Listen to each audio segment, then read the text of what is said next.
পিতা পুত্র পবিত্র আত্মার নামে আমিন।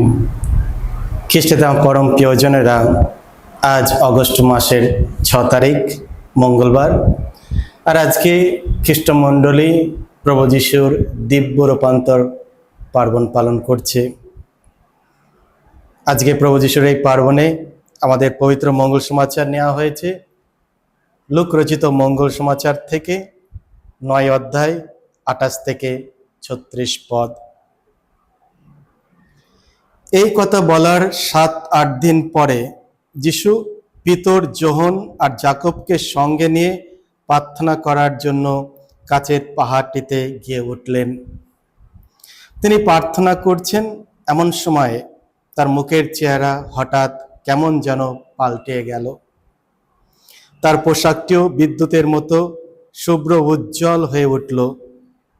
হঠাৎ দেখা গেল মোশি আর এলিও, এই দুজন তার সঙ্গে কথা বলছেন। এরা এখন মহিমাময় রূপে আবির্ভূত হয়েছেন এবং এই বিষয়ে কথা বলছেন যে যিশু কিভাবে জেরুজালেমে তার সেই প্রস্থান সম্পূর্ণ করবেন।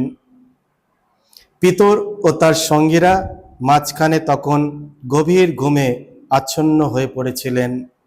হঠাৎ জেগে উঠে তারা যিশুর সেই মহিমা দেখতে পেলেন, আর সেই দুজন তার পাশে দাঁড়িয়েছিলেন, তাদেরও তারা দেখতে পেলেন।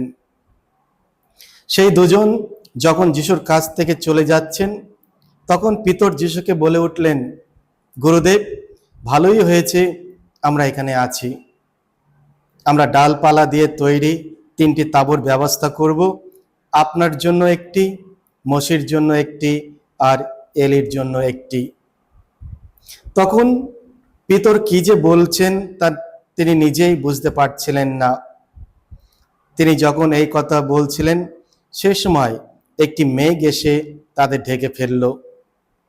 সে মেঘের মধ্যে তলিয়ে যেতেই শিষ্যরা ভয় পেয়ে গেলেন। তখন মেঘের ভেতর থেকে কার যেন কণ্ঠস্বর ধ্বনিত হলো, এ আমার পুত্র, আমার মনোনীত জন, তোমরা এর কথা শোনো। সেই কণ্ঠস্বর ধ্বনিত হওয়ার পর দেখা গেল যে যিশু এখন একাই রয়েছে। শিষ্যরা এই ঘটনা গোপন রাখলেন।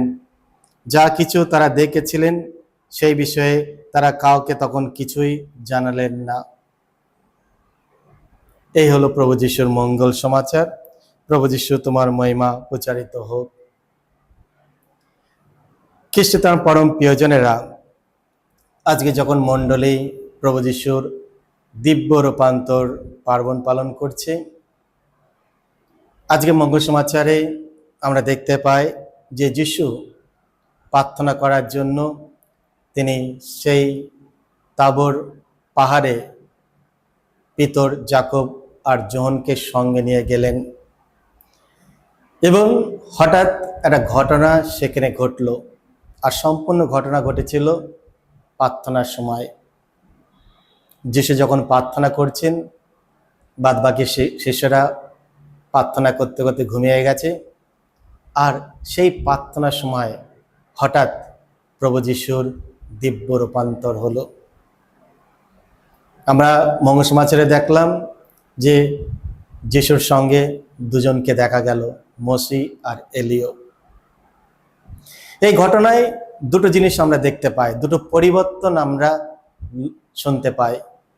প্রথম হচ্ছে প্রভু যিশুর মুখের চেহারা, আর দ্বিতীয় হলো তার পোশাক।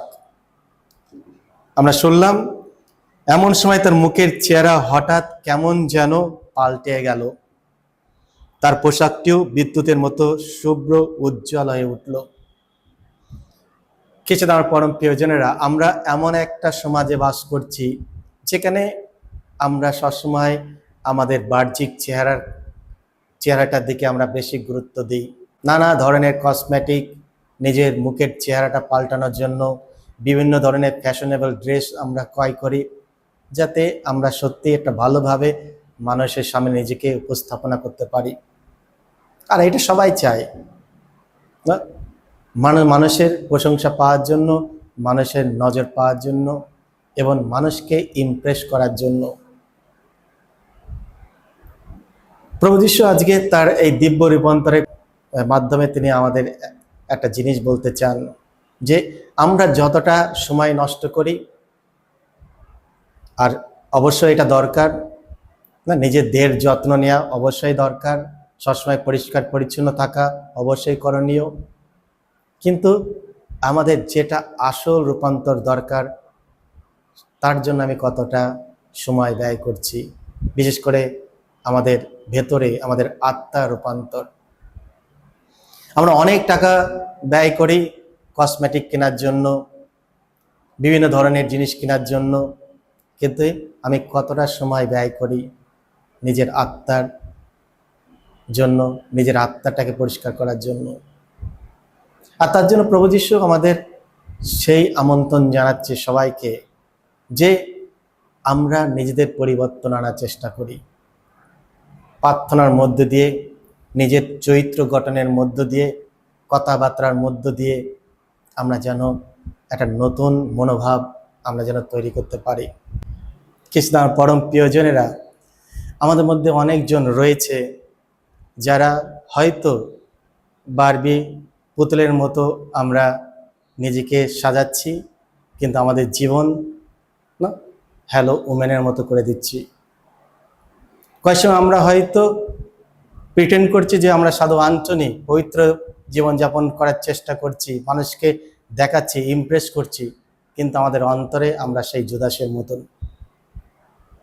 হয়তো আমাদের মধ্যে অনেকজন আছে যারা না লিপস্টিক মারছি, না নিজেকে সৌন্দর্য করার জন্য আমরা লিপস্টিক অ্যাপ্লাই করছি, কিন্তু আমাদের মুখ দিয়ে আমরা পরের সমালোচনা করছি, পরনিন্দা করছি। আমাদের চোখে হয়তো আমরা সানগ্লাস দিচ্ছি, কিন্তু সেই একই চোখ দিয়ে আমরা মানুষকে অন্যভাবে দেখছি, অন্য নজরে দেখছি। আর তার জন্য প্রভু যীশু আজকে আমাদের আমন্ত্রণ জানাচ্ছে যাতে আমাদের অন্তরটা যেন রূপান্তরিত করি, আমাদের বাহ্যিক নয়। আর এটা কিভাবে করব? এটা সম্ভব হবে প্রভু যীশু আজকে যেটা বললেন না, যখন যীশু দিব্য রূপান্তরিত হলো, মেঘের মধ্য থেকে একটা কণ্ঠস্বর আমরা শুনতে পেলাম। পিতা পরমেশ্বর সবাইকে জানিয়ে দিচ্ছে, এটা আমার প্রিয় পুত্র, তোমরা এর কথা শোনো। আমাদের প্রভু যীশুর কথা শুনতে হবে। নিজেদের জীবন যদি আমরা পাল্টাতে চাই, নিজের আত্মাকে যদি আমরা পাল্টাতে চাই, যদি আমরা নিজেকে পরিবর্তনের আনতে চাই, আমাদের সবসময় প্রভুর কথা শুনতে হবে। তিনি যেটা বলছেন সেই অনুসারে আমাদের কাজ করতে হবে, তার পরিকল্পনা অনুসারে আমাদের চলতে হবে। আর কিভাবে বুঝবো, কিভাবে প্রভুর কথা আমরা শুনবো? না, আমরা এমন একটা সমাজে বাস করি যেখানে চারিদিকে না বিভিন্ন ধরনের নয়েজ, না আমরা কয়েক বুঝতে পারি না কোনটা আসল প্রভুর কণ্ঠস্বর বা কোনটা অন্যজনের কণ্ঠস্বর। তাই প্রভু যীশুর কথা শুনতে হলে আমাদের সেই ধরনের মনোভাব আমাদের নিয়ে আসতে হবে, আমাদের প্রার্থনার মধ্যে জীবন কাটাতে হবে, আমাদের ঈশ্বরের কাছে ফিরে আসতে হবে, বাইবেল পাঠ করতে হবে, ঈশ্বরের বাইবেল অনুধ্যান করতে হবে। না, আমাদের সামনে অনেক সুযোগ রয়েছে, অনেক পথ রয়েছে যা দিয়ে আমরা প্রভুর কথা শুনতে পাবো। এসো আমরা আজকের এই পার্বণ উপলক্ষে প্রভু যীশুর সত্যিই আমাদের সামনে তার নিজের দিব্য রূপান্তর তিনি করেছেন, নিজের পরিচয় তিনি দিয়েছেন, তিনি আসল রূপ তিনি আমাদের দিয়েছেন। এসো আমরা নিজেদের পরিবর্তন করি, শুধু বাহ্যিক দিকে চিন্তা না করি, তার সঙ্গে আমাদের নিজেদের আত্মার কথা চিন্তা করি, আমাদের মনোভাব আমরা পাল্টানোর চেষ্টা করি, যাতে সত্যিই এই পার্বণ আমাদের মনে করে দেয় যে আমাদের সবচেয়ে কোনটা প্রয়োজন, আমরা কিভাবে নিজেকে আরও সৌন্দর্য বাড়াতে পারি, শুধু বাহ্যিক দিক থেকে নয়, আমাদের আত্মা, আমাদের অন্তর যেন আরও সৌন্দর্যময় করে তুলি। ঈশ্বর আপনাদের এই পার্বণ দিনে প্রচুর পরিমাণে আশীর্বাদ করুন। সকলকে জয় যিশু।